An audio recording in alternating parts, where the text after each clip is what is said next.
You know, in the middle of all the chaos of our modern world, it is so easy to feel like you're being pulled in a million different directions at once. But what if you could build an inner peace so strong that nothing could shake it? Well, today we're diving into the ancient wisdom of Stoicism to figure out exactly how to do that. Does this feel a little too familiar?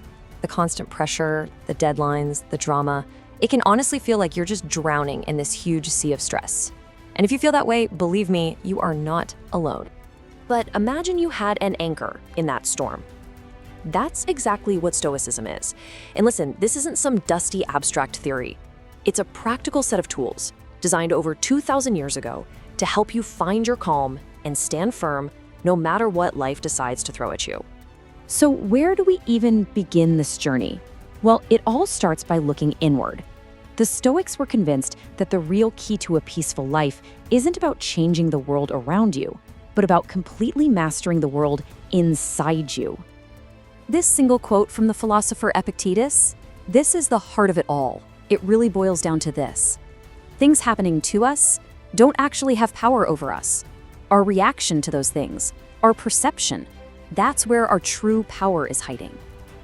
And that idea leads us straight to the most fundamental, game-changing tool in the whole Stoic toolkit, the dichotomy of control. It's a really simple but incredibly profound idea.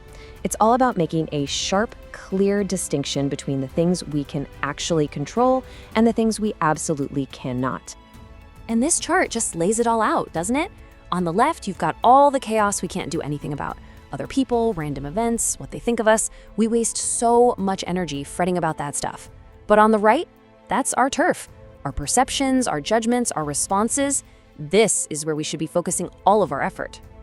Okay, so how do we actually protect this inner world of ours? First, you've got to practice mindfulness. Just create a tiny little gap between something happening and how you react to it. In that gap, that's where you find your freedom. Second, set some boundaries. Stop letting negative people or endless scrolling clutter up your mind. Instead, go find things and people that lift you up. And finally, really embrace a growth mindset. Every single challenge isn't a threat, it's an opportunity to get stronger.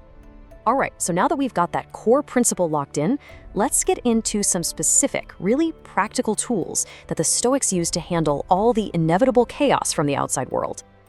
We all have to deal with criticism, right? And our first impulse is usually to get defensive, to get angry. But the Stoic response, it's just a pause. Instead of thinking, they're attacking me, you just ask yourself, is there maybe something useful here?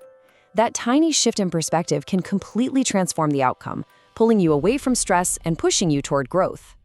So when someone says something that offends you, the Stoics have a little 4-step process. First, just acknowledge the feeling, don't try to bury it. Second, reframe the situation. Is there a lesson in here somewhere? Third, try to empathize. Maybe their comment has way more to do with their own issues than it does with you. And finally, forgive. And this is the important part. You're not doing it for them, you're doing it for you. Releasing that resentment frees you from its weight. And this same logic applies to those really powerful emotions like fear and shame too. A situation isn't inherently shameful, it's our interpretation, our thoughts about it that makes it feel that way. And once you really get that, you can start to change your internal story and take away their power over you. Okay, now for a seriously powerful technique. The Stoics practice something called premeditatio malorum, which basically translates to the premeditation of evils. You might also hear it called negative visualization. Now, this isn't about being pessimistic at all. It's about being prepared. By mentally walking through what could go wrong, you're basically vaccinating yourself against shock and surprise. It lets you respond calmly and rationally when things actually do go sideways. This chart breaks down what that preparation actually looks like. So yeah, a big chunk of it is just visualizing the challenges. But look closer. It also includes planning how you'll respond, reminding yourself to stay flexible, and even reflecting on your own strengths. You're not just imagining disaster, you're building a whole battle plan to meet it head on. So we have the mindset and we have the tools, but what's guiding it all? What gives it direction? That brings us to our final and maybe most important piece of the puzzle, finding your North Star, your purpose. I mean, this analogy is just perfect, isn't it? Without a clear purpose, you're basically just drifting, getting pushed around by whatever winds and waves life throws at you. A firm purpose, that's your compass. It's your destination. It's the why that helps you power through anyhow. And finding that purpose, well, it takes some deep reflection. It really starts with asking yourself some big questions. I'm not talking about career goals or stuff you want to buy. I mean, what are the core principles and values you want to build your life around? And this might just be the most important question of all. It's not about what you want to have, it's about who you want to be. Your answer to this question becomes the guiding light for pretty much every decision you make.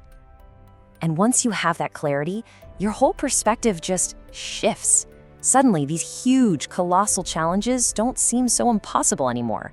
Instead, they just become manageable steps on the path you've chosen to walk. Living this kind of purpose-driven life means you're actively working on these key virtues: wisdom to see things clearly, courage to face whatever comes, and justice to treat others fairly and with honor. These aren't just ideas, they're how you live out your purpose, day in and day out. You know, the Stoics called this living according to nature. A more modern way to think about it is just living authentically. It's that feeling when your actions are in perfect sync with your deepest values, creating a life that feels right, a life of integrity and real meaning. So, let's bring it all home. The biggest lesson from Stoicism is actually incredibly liberating. Just stop trying to control the uncontrollable world out there. Your real, unshakable power lies in mastering your own inner world, your mind, your choices, and your actions.